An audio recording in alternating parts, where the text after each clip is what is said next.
So we ought to all keep that in mind when we talk about you having the skill to manage those. Thank you. Thank you, sir. Thank you, Mr. Marcus. Mr. Liddy, you have basically been parachuted in to the helm of a ship that's already hit the rocks. And you get no pay, you get $1 a year, you have no stock options, is my understanding. You have no financial upside, no matter how good a job you might do. And on behalf of a lot of people, I want to thank you for rising to the occasion to take on the task of setting this thing straight to the best of your ability. Thank you, sir. You're going to hit some bumps in the road, but you have no right, neither do the good people who work for your company, to be subjected to the kinds of things that you've been subjected to and the threats to yourself or your family by anybody. And I just want to apologize on behalf of the millions and millions of decent Americans who understand really what is going on, but are nonetheless frustrated.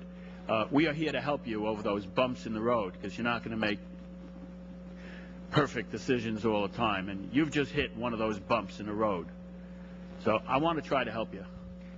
So maybe you can... Thank you. I need all the help I can get. All right. This old school teacher is going to give you a little bit of advice.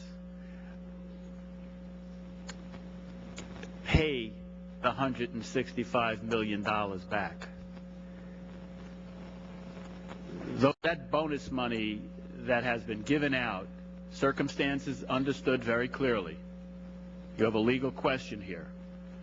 But you have received or have access to $197.3 billion of U.S. taxpayer money. $165 million adds up to this old math teacher as less than 1/10 of 1%. That's not worth the aggravation, the angst that you have suffered and that this country is going through. Give that back. Cut your losses in financial terms. It just ain't worth it. You think you could consider doing that and then pursue the legal options, if you wish, of litigation against the people who do not want to give it back or haven't given it back?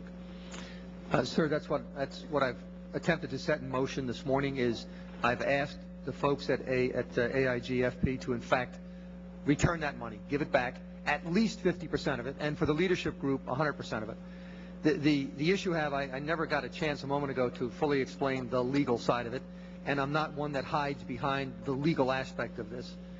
What we can't do is have a group of individuals or have an event which causes AIG to get into a situation of cross default.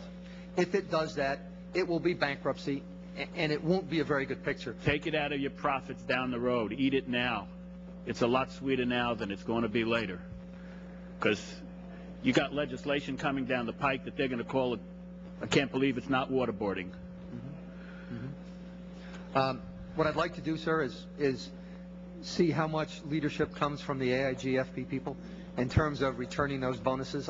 My fear is the damage is done, that we will get the bulk of that money back. They will return it, but they will return it with their nations. And we do, in fact, run the risk of that business being much more difficult to wind down than we ever anticipated. That is not a concession of defeat. We'll do everything we can to make sure that that business gets wound down professionally, quickly, and efficiently. You're talking about the business of credit default swaps? No, I'm really talking about the $1.6 trillion. We're pretty much done with credit default swaps. Is credit default swaps a bad idea? No, a credit default swap is, I think, a very legitimate product. It just needs much more visibility, and you can't use the language and the kind of contract that we have. Can I edit one of your words, visibility, and say transparency? The reason this country is great and our system works better than any is because of its transparency, and our capital markets work great, better than any others because of transparency. And the fact that Mr. Madoff said, I can't tell you the secrets of my business because they're secret, that's why I'm successful. That's what got everybody all screwed up, because nobody knew what he was doing and he's just too big to fail.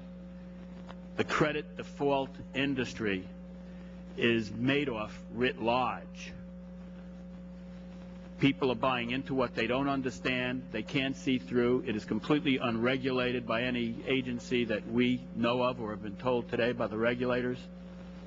Has no finances to back it up and can't pay off on a bad debt, on a bad bet. It's people sitting around shooting craps without a wallet. And I don't think that's a good financial investment. Do you? Well, I wholeheartedly accept your edit. Transparency is a better word. With transparency and the right contract, a credit default swap can serve a purpose. That is not what we had. We did not have transparency, and we did not have a good contract. My time has expired. Mr. Price.